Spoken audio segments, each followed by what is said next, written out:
Hello, everybody, and welcome to episode number 64 of Diehlman at Halftime, the NBA podcast that tops all others. I'm your host, Larry Diehlman.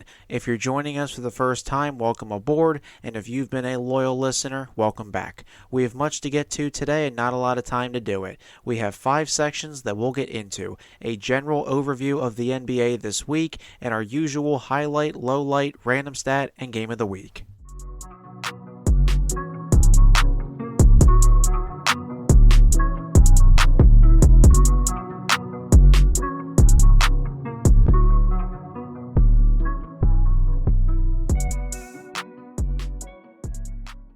Let's get to our content for the week. 3 things are certain in this life: death, taxes, and something happening with Giannis Antetokounmpo against the Pacers.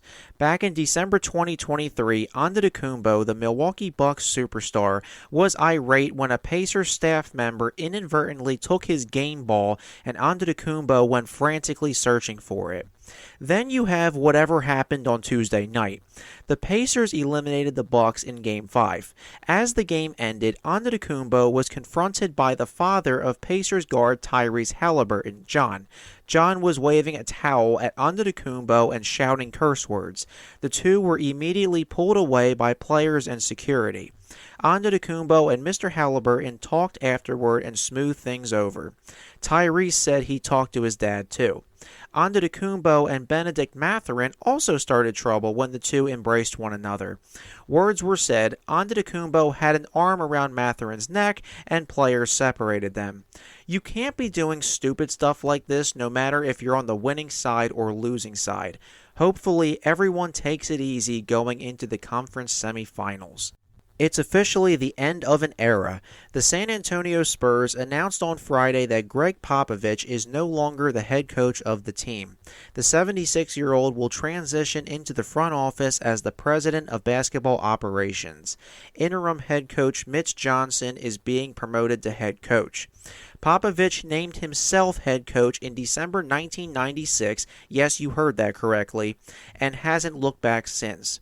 During Popovich's tenure, the Spurs have won 1,422 regular season games, which tops the NBA charts, won 170 playoff games, third all-time, made 22 consecutive playoff appearances, and won 5 championships. However, it was definitely time for this move.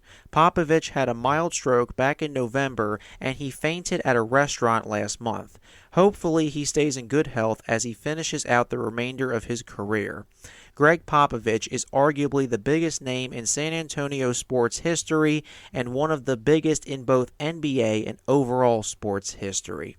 Lastly, more major award winners have been announced. San Antonio Spurs guard Stephon Castle won Rookie of the Year, beating out Zachary Rissache of Atlanta and Jalen Wells of Memphis.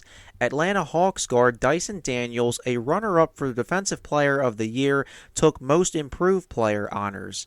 He beat out Cade Cunningham of Detroit and Ivica Zubac of the LA Clippers. Cleveland Cavaliers head coach Kenny Atkinson won Coach of the Year, beating out J.B. Bickerstaff of Detroit and Ime Udoka of Houston. Castle winning Rookie of the Year keeps the award in San Antonio for another year. Victor Wembanyama claimed it last season. Castle dropped 14.7 points per game in 47 starts. Daniels had an extraordinary season. Traded to Atlanta in the offseason, he had career highs in every major category except free throw percentage. In 76 starts, he averaged a league-high 3 steals per game, the highest league-leading single-season average since Alvin Robertson in 1990-91. In Atkinson's first season as head coach in Cleveland, he led them to 64 wins, a 16-win improvement from last year. Castle destroyed his competition with 92 first-place votes. Daniels had 44, Atkinson had 59. We have reached the end of the first round of the 2025 NBA playoffs. There were 8 eliminations, 4 in each conference. Our first round Eastern Conference eliminations are the Miami Heat, Milwaukee Bucks, Orlando Magic, and the Detroit Pistons. And our first round Western Conference eliminations, the Memphis Grizzlies, LA Lakers, LA Clippers, and the Houston Rockets. This episode is entitled The Next Generation. So, who's raising eyebrows at the moment?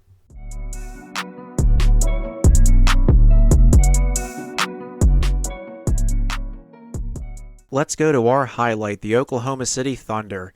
Expect the unexpected, but also expect the expected. The Oklahoma City Thunder have clinched a spot in the Western Conference Semifinals following their first-round win over the Memphis Grizzlies. Not only was there no chance the Thunder would lose in the first round, but Ja Morant's injury sealed Memphis's fate. Oklahoma City's Big Three, Shai Gilgeous-Alexander, Chet Holmgren, and Jalen Williams dominated in that series. Gilgeous-Alexander averaged 27.8 points, 5 rebounds, 6 assists, 1.3 steals, and 1 block per game. Despite the Grizzlies keeping the score close without Morant in games 3 and 4, bench players like Alex Caruso and Isaiah Joe put on the finishing touches. Caruso's defense is legit, and so is Joe's shooting from downtown. With Memphis in the rearview mirror, the Thunder host the Denver Nuggets next.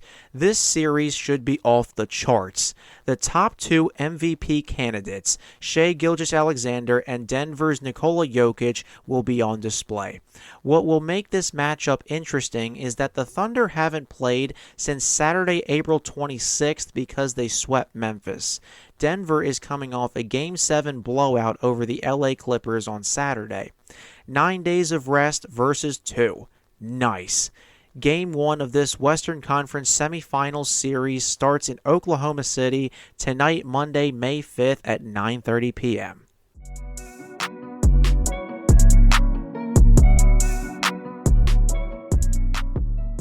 Let's go to our low light, the LA Lakers.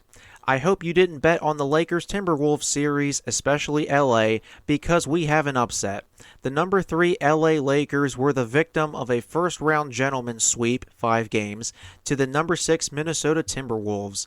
Thus ends a crazy year where the Lakers lured J.J. Redick out of the broadcast booth to become a first-time head coach. Oh, and they pulled off the Luka Doncic deal. Minnesota completely dismantled LA, and they didn't even have home court advantage in the series. There were a couple of issues. First, Anthony Davis being traded to Dallas eliminated the Lakers' strengths at center. Redick was allergic to playing Jackson Hayes, but it's not as if Hayes is good.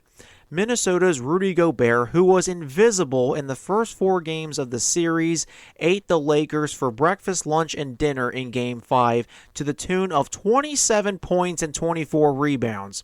Second, Doncic is a traffic cone on defense. Praise him on offense all you want, but he is a traffic cone on defense. Nico Harrison, the Mavericks general manager who has taken the heat for that Doncic-Davis trade, is probably laughing his ass off watching his defense wins championships quote fulfilled. Redick mentioned that his roster needs to get into championship shape. Whether that's about conditioning or roster construction, one thing's clear. This season was a success in some ways and a failure in others. See you in October, Lakers.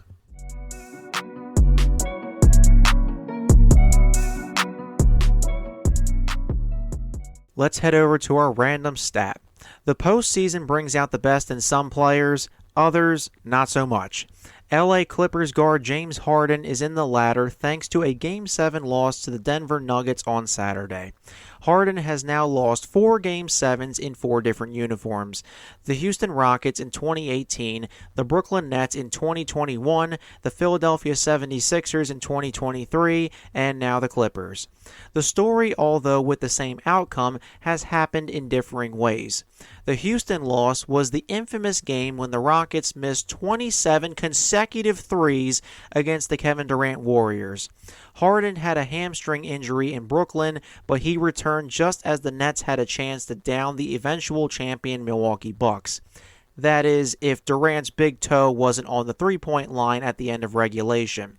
With a 3-2 series lead over Boston, the 76ers choked Games 6 and 7, with the Beard being a no-show on the road in Game 7.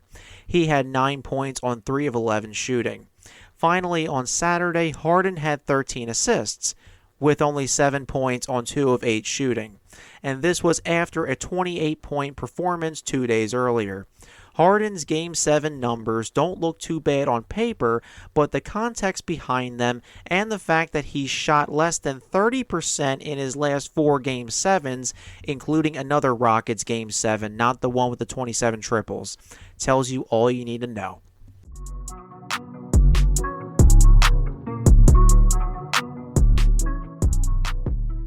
Finally, let's go to Game of the Week. For this week's Game of the Week, we're going with the Indiana Pacers at Cleveland Cavaliers.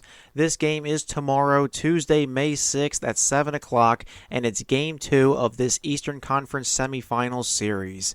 The Pacers stole home court advantage in Game 1 on Sunday, 121-112.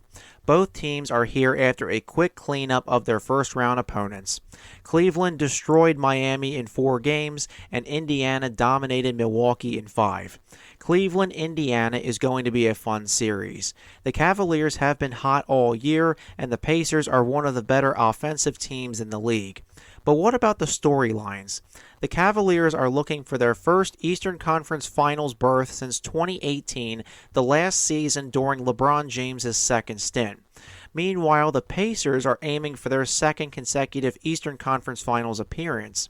They're trying to prove that last year wasn't a fluke. Donovan Mitchell's scoring versus Tyrese Halliburton's passing ability will keep us glued to our TVs. Give me Cleveland to tie the series 112-110.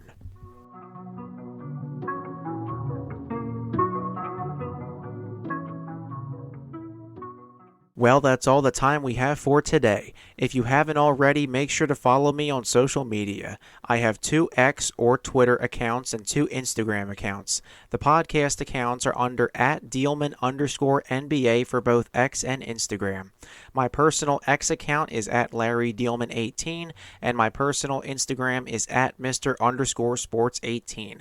They're also in the description on Buzzsprout, Spotify, or wherever you get your podcasts. And don't forget to spread the word about Diehlman at halftime. See you next time, fellow Hoops fans.